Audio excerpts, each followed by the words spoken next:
Thanks so much for tuning into the trade setup. I'm Neeraj Shah, and it's a breather for the bulls, really, with what the global markets have done and what the Fed has said. More importantly, stays pat. And while interpretations about what the Fed has said could differ materially, and it's differed across many global websites, just the point that the Fed governor made in the press conference, wherein Jerome Powell said that should we hike more? And the question that slowing down is giving them a better sense of how much more they need to do if they need to do more. I think that led to the yields coming off, maybe my interpretation. That led to the markets doing okay, and that has led to the Asian screen doing okay. Well, let's get it. This is what the U.S. markets did, by the way. So just the cues before we get in an expert on. Nasdaq 1.64%, and for the week, by the way, these stocks have done well. For the week, the Nasdaq is up about 3.5. Look at that, 3.3%. S&P 500 3%, Dow 2.6%, not bad. And the yields today are sitting lower, 4.70 as of 7:30 a.m. So yields have certainly come off. Volatility naturally has come off. Our favorite expert, Jeff Dennis Johnson, right now to talk about his thoughts on the Fed move. Jeff, what did you make of the move and the commentary thereof? Well, first of all, it was very much expected that the Fed would not do anything, would leave rates unchanged. So there's no surprise there. And so it was all about the commentary and what we might expect going forward. Now, I think the key is that although it was a generally a statement a little bit on the dovish side, the important thing is that he left all the options open for December. Now, by the time we get to December, we'll have two more payroll employment reports, two more CPI reports. We'll have a lot more data on the economy, which of course surprised remarkably with nearly a 5% quarterly growth rate, annualized that is, in Q3. But there are a lot of signs that there's some slowdowns coming through in many areas, particularly some hint of consumer spending slowing down. So with that and the prospect, I think that inflation numbers will start to drift lower again. He wants to simply keep his options open. And I think the most important thing that's going on at the moment is all the debate that the Fed is leading, if you like, on the role the tightening of financial conditions has had in contributing to the slowdown, which will eventually, I think, start to kick in over the next few weeks and months. And so at the end of the day, the Fed may do anything in December. They may raise rates again. They may hold. They're not going to cut. My gut feel is probably the rate hikes are over now, but we won't know at this point until we see some more data. It's understandable, Jeff, considering the fact that the data has been stubbornly different than what market expectations have been. So the Fed may want to keep the options open. My question, though, is if the data suggests that there is a higher probability of the Fed staying on hold as opposed to hiking in the next policy, and eventually market will presume that the economy will slow down and therefore the Fed may cut. Is that a net positive for risk assets, including particularly U.S. equities first? Let's start with that. Yeah, definitely it is. To be honest, I'm a little surprised at the positive response we've had today, because Jay Powell did keep his options open for December, but we've had a brutal sell-off over the last couple of months or so. Much better week this week, as you said at the beginning of the show. And I think people were just jumping on the slightly bullish bandwagon. Now, on the assumption that we are going to get still some sort of a soft landing, i.e. we do get some slowdown, inflation starts to tick lower. I think inflation will be back below 3%, heading towards 2% in the second half of next year. If the Fed is done against that background and we don't see any more rate hikes, I really do believe that's very, very positive for risk assets, and I think equities will do very well. Bear in mind, one of the big drivers here is going to be the U.S. bond market, and yields have dropped, as you said at the top of the show, sharply over the last 24, 48 hours. I think those have peaked at around the 5% level, with the only caveat being, and this would be a negative for risk assets, is if yields stay higher, go higher still, because of concerns over supply, because of the huge size of the US budget deficit. But net net, I think the outlook for US equities looks good here.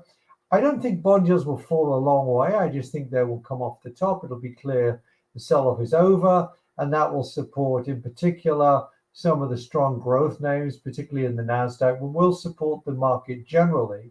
All I'm saying is that a lot of data still to come, and we don't know what they're going to do in December. A rate hike is entirely possible.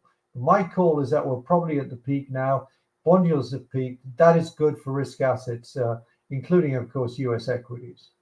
And then the final question, therefore, Jeff, with that backdrop in mind, what happens to EMs? Because EMs thus far have been shunned by foreign investors because if you're getting risk-free 5%, why bother with a supposedly risky set of markets? But does that turn at the margin, or will it get pushed into 2024 as more telltale signs are evident? I think if the US equity market rallies from here because people perceive that the Fed has finished hiking and the bond yields just continue to drift lower, EM will get some benefit from that without any question. Now, I wrote a piece about a couple of weeks ago saying what do emerging markets need to start to really get moving again, rally to the upside? And there were four conditions. One is China turns around, and China, since I wrote that piece, China is added a couple of hundred basis points. Not a big move, but at least something. Signs that China may be turning around, at least in the market. You need to know the Fed is finished. You need to know that bond yields have peaked, and we may have ticked that box today. And we need the dollar to go lower. Now, the dollar is still quite firm, and I think that's not really helping as much as we'd like to see. And then the other thing that we need to see, which would really help emerging, is if we saw some settling down in this terrible geopolitical situation in the Middle East, particularly between between Israel and Gaza, and the Hamas in Gaza. Now, there's a risk factor to that. That tends to push people towards more safe assets, but also the risk here is that you could still get some breakdown in oil supplies, and that could push the oil price up, although that hasn't happened so far. So those are my four conditions. Now, net, EM is down about 4% this year. Very, very disappointing performance. I think we'll be in positive territory by the end of the year, but it has been a lot more negative, the performance of emerging markets this year, than I had expected. I admit that, but I think these are the conditions beginning to build now, particularly with respect to the Fed and the bond market, which should allow EM to rally into the year end. Well, cross fingers for that. Seasonality and lots more. Jeff Dennis, always a pleasure getting your insights. Today is no different. Thanks for your time. Thank you very much. Well, viewers, that's Jeff Dennis with his view. All options on the table. And frankly, if you looked at some of the major global websites who look at Fed closely, the opinion around what the interpretation of what Jerome Powell meant to say was diametrically opposite. I guess this time around the round goes to Bloomberg.com. They got it right, at least for now, and the markets are indeed happy with maybe that interpretation of what Jerome Powell wanted to say. Now, what does this mean for trade? The trade setup. Frankly, global markets are benign, but we've seen now for the last few days that the Indian screen is last 2-3 days that the Indian screen is facing some stiff resistance at 19,150, 19,200 levels. I think 19,157, 158 was where we started to do a turnaround. Can we, in the next 2 days, if indeed global markets stay benign, eclipse those levels and move higher? That's the key question.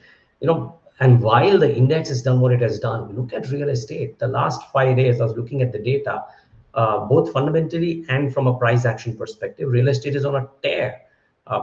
Could it take a breather? Sure, I think it could, because 8-9% in 5 days is very strong. But I must say, residential sales, luxury sales, Mumbai registrations, all of these data points are looking very strong even now. One believes that this cycle seems extended or overextended, but it's just continuing month after month. So real estate stocks doing really well. No reasons to complain there. And I thought the two-wheeler monthly data and the margin reportage may actually work in favor of the bulls in the two-wheeler stocks. And I'll come to that data in a moment. But I think that is looking very strong. And to my mind, two-wheeler stocks could well be the sector of the day today. Now, very quickly, stocks to watch. Tata Steel, that's the big issue today. Revenue is down 7%. Margins 7.66 versus 8.9. That's not as much an issue as the reported loss due to impairment, 6,511 crores. I mean, ignore the estimates. This is just a very large number. It's a bit of a surprise. It's a bit out of the blue, not mentioned in any of the other analyst meets, so on and so forth. So yes, it's a bit of a bombshell, if you will, and I think the stock will react. I know a lot of thoughts out there about how the drop will bake in all the negatives and then the positives come in and it'll get bought into. I think we wait for the con call to come up to just get an understanding of what happens because of this, what's the EPS impact, and what happens going ahead. So Tata Steel is certainly a key stock to watch out for. I'm doing that. I'm starting off with the weak names first, then go to the positives. GMDC is the other one. Revenue is down 29%. Margins 13.8 versus 31.7. Look at the drop in margins, and as a result of which, the bottom line 50% downtick in PAT. That's 74 versus 151. The issue is not that GMDC's numbers are weak. The issue is that GMDC numbers are coming weak after the stock having done what it has done. So just be mindful of the fact that it's rallied quite a bit in the recent 6 odd months. It's still not an expensive stock, by the way. Would still be bought maybe at lower levels. People might still come and buy it because of the promise that it holds. But this quarter numbers certainly a washout. The management will be there with us at 11:15, I think, today. So important to watch that. Yep, I think Rupan Singh Johnson at 11 a.m. So very important conversation. Sigma SG is the other one. Revenue is up 52%, margin 6.9 versus 10, PAT just about 7%. So revenue growth very strong, but the margins completely come off.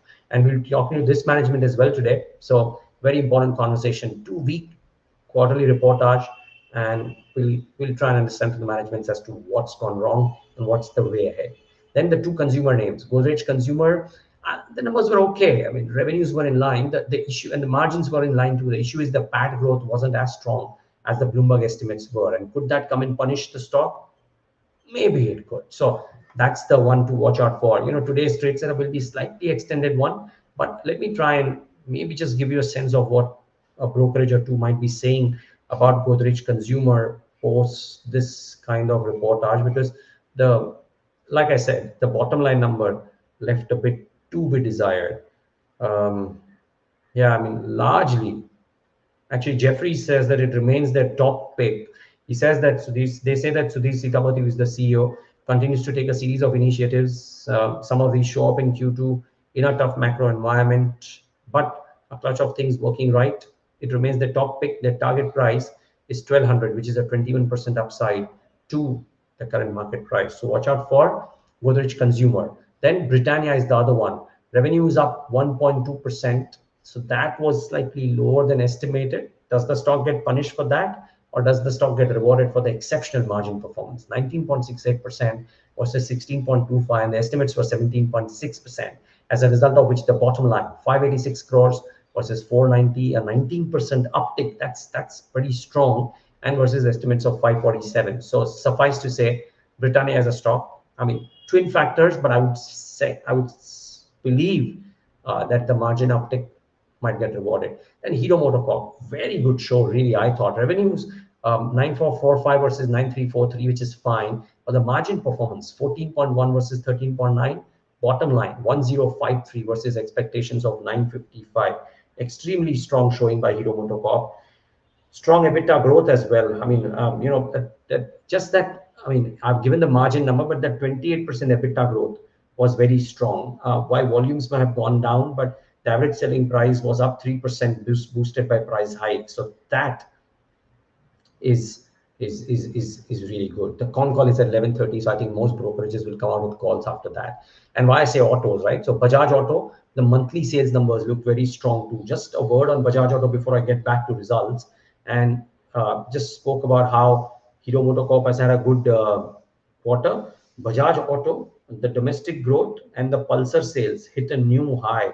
The total sales growth was 20% month on month in the numbers that came out, and the domestic two-wheeler volumes grew by 35%.